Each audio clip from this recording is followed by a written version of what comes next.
എല്ലാ മതവിഭാഗത്തിന്റെ ആഘോഷങ്ങളെയും ആചാരങ്ങളെയും എല്ലാ മനുഷ്യരുടെയും ആഘോഷവും ആചാരവുമാക്കി മാറ്റുന്ന പ്രക്രിയ ഉണ്ടാകുമ്പോൾ മാത്രമേ ശ്രീനാരായണന്റെ ദർശനങ്ങൾ ജനങ്ങളിൽ യഥാർത്ഥത്തിൽ എത്തിച്ചേരുകയുള്ളൂ. അള്ളാഹു എന്ന് പറയുന്നത് മുസ്ലിങ്ങളുടെ ദൈവവും, ശ്രീകൃഷ്ണനും ശ്രീരാമൻ എന്ന് പറയുന്നത് ഹിന്ദുക്കളുടെ മാത്രം ദൈവവും, യേശുക്രിസ്തു എന്ന് പറയുന്നത് ക്രിസ്ത്യാനികളുടെ മാത്രം ദൈവവും, ബുദ്ധൻ എന്ന് പറയുന്നത് ബുദ്ധമതക്കാരുടെ ദൈവവും ഒക്കെ ആയി മാറുമ്പോഴാണ് ആ ദൈവങ്ങൾ യഥാർത്ഥ അർത്ഥത്തിൽ വിശാല അർത്ഥത്തിലുള്ള ദൈവങ്ങൾ അല്ലാതാകുന്നത്. ദൈവം എന്ന് പറയുന്നത് ഏതെങ്കിലും ഒരു മതവിഭാഗത്തിന് മാത്രമാകുമ്പോൾ ആ ദൈവത്തെ നമ്മൾ സങ്കുചിതമായി കാണുകയാണ്. ദൈവം ലോകത്തിലുള്ള ഒരു ദൈവങ്ങളും ഹേ ഹിന്ദുക്കളെ എന്ന് ഒരു ശ്രീകൃഷ്ണനും ശ്രീരാമനും വിളിച്ചിട്ടില്ല. അല്ലയോ മുസ്ലിങ്ങളെ എന്ന് സ്വല്ലല്ലാഹു അലൈഹി വസല്ലം മുഹമ്മദ് മുസ്തഫ നബി തങ്ങൾ വിളിച്ചിട്ടില്ല. അല്ലയോ ക്രിസ്ത്യാനികളെ എന്ന് യേശു ക്രിസ്തു വിളിച്ചിട്ടില്ല. അല്ലയോ ബൗദ്ധന്മാരെ എന്ന് ബുദ്ധദേവൻ വിളിച്ചിട്ടില്ല. എല്ലാവരും വിളിച്ചത് അല്ലയോ മനുഷ്യരെ എന്നാണ്. ആ മനുഷ്യരെല്ലാം ജാതി മത വർഗ വർണ്ണ വ്യത്യാസമില്ലാതെ ഓർത്താൽ ഒരൊറ്റ തറവാട്ടുകാരല്ലേ നമ്മൾ.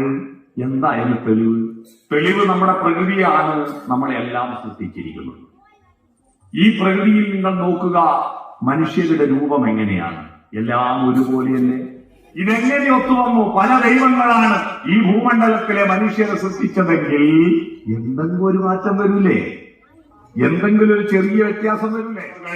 ഓർത്താലൊരൊറ്റ തറവാട്ടുകാർ നാഥന്റെ മുറ്റത്തു വിളങ്ങിടുന്ന നന്മുന്തിരിക്കൊത്തു മനുഷ്യവർഗം.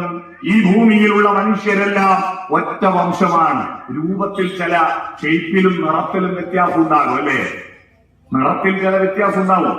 കറുത്തവരുണ്ട്, വെളുത്തവരുണ്ട്, ഇരുനിറമുണ്ട്. ദൈവം 6-ാം ദിവസം മണ്ണാൽ സൃഷ്ടിച്ചു മർത്യനെന്ന് ബൈബിളിൽ ഒരു പാട്ടുണ്ട്. 6-ാം ദിവസം മണ്ണ് കൊണ്ട് മനുഷ്യനെ ഉണ്ടാക്കി അടുപ്പത്ത് വെച്ചത് ആദ്യത്തെ കരിഞ്ഞുപോയി, അതാണ് ആഫ്രിക്കക്കാർ.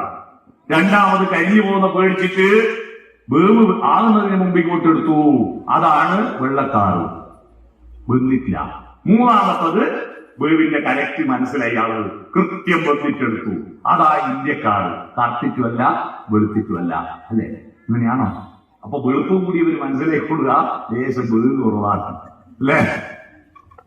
ഇങ്ങനെ അടുപ്പത്ത് വെച്ച് ചുട്ടെടുത്തതൊന്നും അല്ലല്ലോ. ഈ ഭൂമിയിൽ പല കാലാവസ്ഥകളും പല ജനിതക വ്യത്യാസങ്ങളും കൊണ്ട് മൂക്കിന്റെ ഷേപ്പിലും കണ്ണിന്റെ ഷേപ്പിലും ഒക്കെ ചെറിയ വ്യത്യാസങ്ങൾ ഉണ്ടായേക്കാം. അതുകൊണ്ട് സൗന്ദര്യ സങ്കല്പങ്ങൾ ഉണ്ടായി.